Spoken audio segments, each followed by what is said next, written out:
บายดีพี่น้องสบายดีตอนเช้าๆพี่น้องเนาะมื้อนี้อากาศก็หนาวพี่น้องเนาะอยู่ไห้อยู่นาคือเก่าพี่น้องเอ้ยมื้อนี้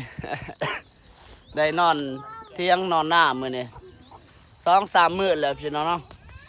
เกี่ยวข้าวกับบ่ทันแล้วพี่น้องนั่งสิหาให้เนาะ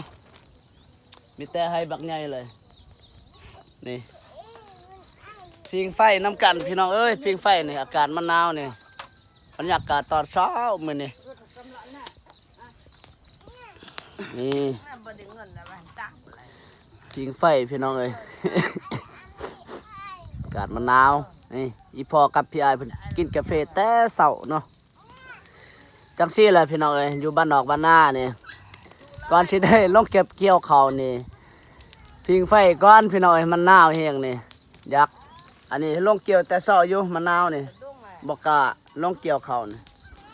พูนยังสิหาให้พี่น้องเอ้ยบ่ทันได้แล้วเนาะจังซี่ละเที่ยงเฮานี่เฮ็ดอันนี้แบบเข้มนอนป่าเนาะอากาศมันหนาวพี่น้องเอ้ย